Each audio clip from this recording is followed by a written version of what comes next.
Hello दोस्तों, video शुरू करने से पहले आप सबसे निवेदन है कि प्लीज़ वीडियो को लाइक शेयर सब्सक्राइब कमेंट्स जरूर करें। आइकन बेल को जरूर दबाएं जिससे वीडियो की नोटिफिकेशन आपको मिलती रहे। जब पांडव वाणावत से बच के निकल गए तो भगवान श्री कृष्ण ने दाव भैया को क्या बताया, कहाँ है पांडव, किस अवस्था में हैं और इस समय क्या कर रहे हैं। पौराणिक कथाओं के अनुसार जब पांडव वाणावत से निकल करके पांचों पांडव अपनी माता कुंती के साथ हस्तिनापुर की सीमा पार कर पांचाल की धरती पर पहुंच गए, जहां दुर्योधन के हाथ उन तक नहीं पहुंच सकते हैं। वे इन दिनों ब्राह्मणों के वेश में हैं और दूसरे ब्राह्मणों की तरह भिक्षा मांगकर अपना जीवन निर्वाह कर रहे हैं। और पांचों पांडव हर दिन घर घर जाकर भिक्षा मांगकर जीवन निर्वाह करते भिक्षाम देही कर रहे हैं। वैसे ही लोगों को आशीर्वाद भी दे रहे हैं। एक दिन किसी ने खीर दी, किसी ने लड्डू दिया। देवी कुंती कुटिया में साधना कर रही।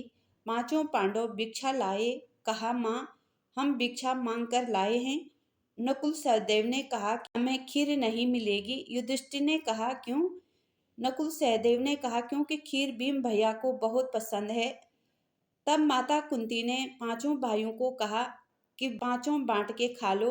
युधिष्ठिर ने कहा, माता दोगी तो आप ही ना। तब माता कुंती ने कहा, जाओ, तब तक तुम स्नान करो। पांचों स्नान करके आए।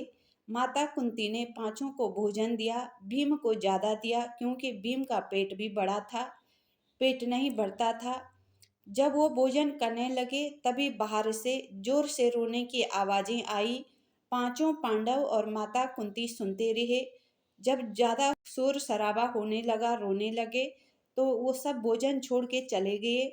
उस गांव में एक नरबक्षी एक राक्षस रहता था। उसको हर दिन 10 मटके दूध और 4 मन भोजन और एक बलि चाहिए थी। प्रत्येक परिवार की बारी थी कि प्रत्येक दिन प्रत्येक घर से उसको भोजन देते और एक मनुष्य की बलि भी देते। उस दिन उस घर में कोहराम मच जाता। उस दिन पंडित गंगाधर की बारी थी। गांव के सरपंच मंत्री राक्षस को दिए वादे के अनुसार गंगाधर जी के घर आ गए।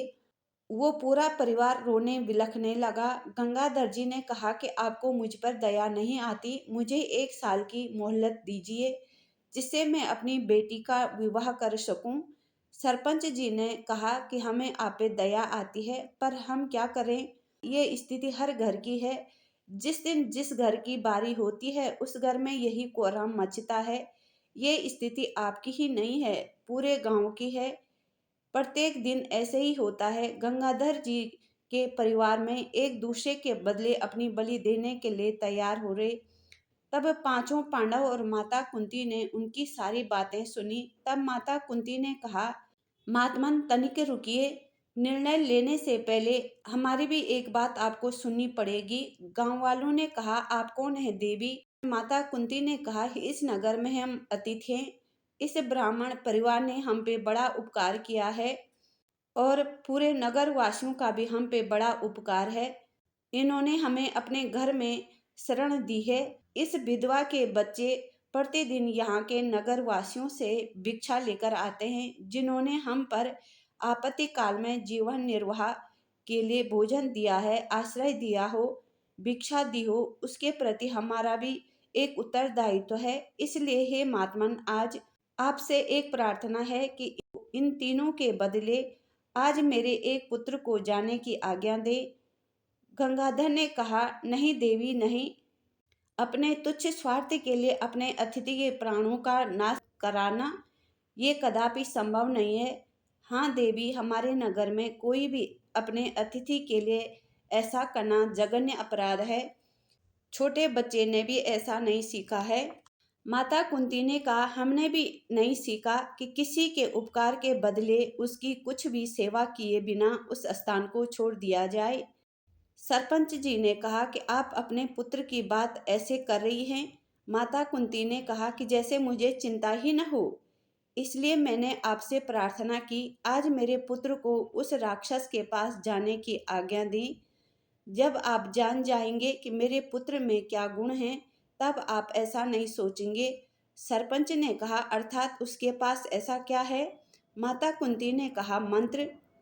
उसके पास गुरु का दिया हुआ एक मंत्र है जिसके द्वारा वो किसी भी राक्षस को मार सकता है और हरा सकता है। इस नगर का संकट सदा के लिए मिट जाएगा। तब भीम खीर भोजन लेकर वहां चला गया जहां वो नरभक्षी राक्षस रहता था। राक्षस गुफा से बाहर निकला और भीम पर प्रहार करने लगा। खीर और भोजन भीम ने ही खा लिया और उस नरभक्षी राक्षस का वध कर लिया और नगरवासी सदा के लिए निर्भय हो गए।